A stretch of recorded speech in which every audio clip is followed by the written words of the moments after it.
ఇంత దారుణమైన పాలన ఒకవైపు చంద్రబాబు చేస్తూ మరోవైపున తన కొడుకు చేత, చంద్రబాబు నాయుడు కొడుకు ఈ మధ్యకాలంలో ఏమంటా ఉన్నాడు, both are not the same అంట.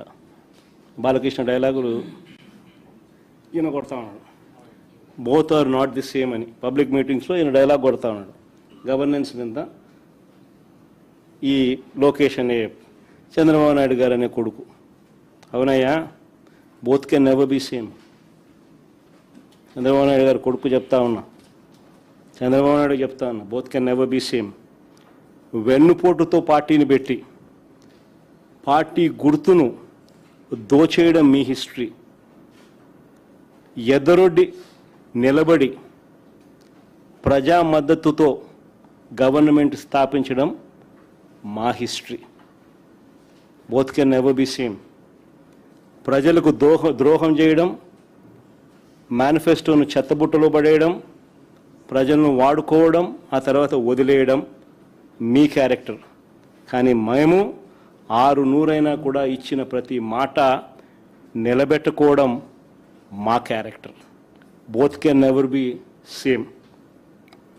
పనులు చేసి చూపించడం మా స్టైలు, పబ్లిసిటీ క్రెడిట్ చోరీ చేయడం మీ style. Both can never be same. విద్య, వైద్యం, ఆరోగ్యం, వ్యవసాయం, ప్రజల చెంతకే పాలన, గృహ నిర్మాణం, మహిళా సాధికారత, మహిళా రక్షణ, దిశ లాంటి విప్లవాత్మక కార్యక్రమాలు మా చరిత్ర. వీటిని అన్నింటినీ నాశనం చేయడం మీ చరిత్ర. Both can never be same. 5 ఏళ్లలో పారదర్శకంగా బటన్ నొక్కడం, నేరుగా నా అక్క చెల్లెమ్మల కుటుంబాల ఖాతాల్లోకి నేరుగా 2,73,000 కోట్ల రూపాయలు పంపించడం మా చరిత్ర. మీరు 2 ఏళ్ళు కాకతలికే మేం చేసిన అప్పు కన్నా ఎక్కువ 3,40,000 కోట్లు అప్పు చేసి మా ప్రభుత్వ హయాంలో ఉన్న అన్ని పథకాలను రద్దు చేసి మీరు చెప్పిన సూపర్ 6, సూపర్ 7ను మోసాలుగా పెట్టడం మీ చరిత్ర. Both can never be same అయ్యా, తెలుసుకో. సార్ ప్రస్తుతం సార్ ఈ మధ్యకాలంలో ఇంధన పొదుపు పేరుతో సీఎం చంద్రబాబు తన కాన్వాయ్ని తగ్గించుకున్నారండి. డిప్యూటీ సీఎం కాన్వాయ్ ఇంధన పొదుపులో భాగంగా ఆర్థిక మాధ్యమం ఇంధన పొదుపులో భాగంగా సీఎం, డిప్యూటీ సీఎం, మంత్రులంతా కూడా కాన్వాయ్లు తగ్గించుకున్నామని చెప్తా ఉన్నారు. దీని గురించి అంటే పథకాలు కూడా ఇవ్వలేమంటున్నారు కదా. అంటే ప్రస్తుతం మంత్రులే సైకిల్ మీద తిరుగుతున్నారు, రాష్ట్రంలో పథకాలు అమలు అనేది జరగకపోవచ్చు అని చెప్పి కూడాను పరోక్షంగా చెప్తున్నారు అని ఈయన చెప్తా ఉన్నాడు. మన చెవులు పూలు పెడతా ఉన్నాడు.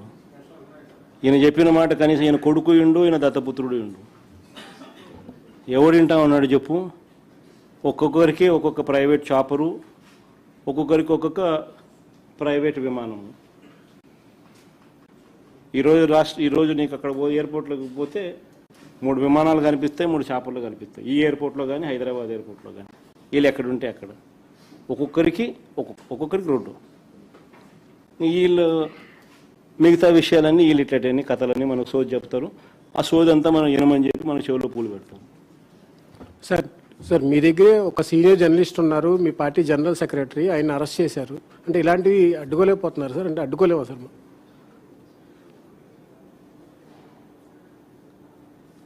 అడ్డుకోవాలి హరీష్. ఒకటి ఏంటంటే ప్రజాస్వామ్యంలో అల్టిమేట్గా నువ్వు ఏదైతే ఇత్తుతావో అదే పండుతుంది. వీళ్ళు చేసేటివన్నీ ఏదైతే చేస్తూ ఉన్నారు, రేపు పొద్దున ఇవన్నీ వాళ్ళు చుట్టుకుంటాయి.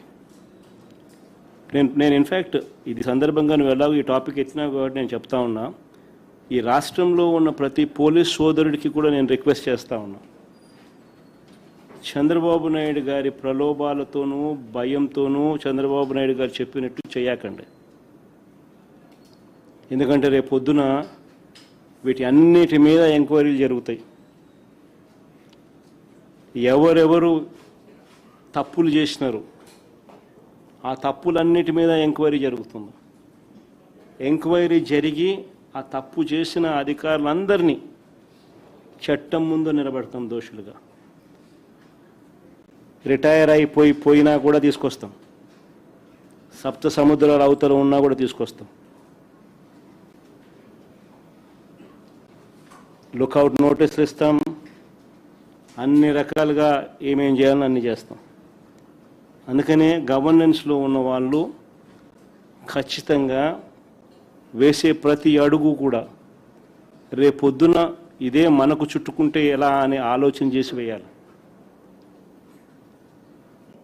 చేసేది ప్రజలు ఇచ్చిన అవకాశం, దేవుడిచ్చిన అవకాశం, ప్రజలకు మంచి చేయమని చెప్పి నేను ముఖ్యమంత్రి స్థానంలో కూర్చోబెట్టాను. ఆ ముఖ్యమంత్రి పదవిని ప్రజలకు మంచి చేయడం కోసం ఉపయోగపట్టాలి, కానీ కక్ష తీసుకోవడానికి కోసము, లేకపోతే మీకు వ్యతిరేకంగా ఎవరైనా మాట్లాడితే వాళ్ళ మీద తప్పుడు కేసులు పెట్టి వాళ్ళ జీవితాలను నాశనం చేయాలని చెప్పి చూడడం అన్నది దుర్మార్గం. అందుకే ప్రతి పోలీస్ సోదరికి చెప్తా ఉన్నాం, రేపొద్దున మీరు ఇరుక్కుంటారు. చంద్రబాబు నాయుడు గారి ప్రలోభాలకు దయచేసి లొంగాకండి. రేపొద్దున మీరు ఇబ్బంది పడతారు. సార్, జనసేన అధినేత ఈ మధ్యన హోంమంత్రి అమిత్ షా వద్దకు వెళ్ళారని ఏదో వైఎస్ జగన్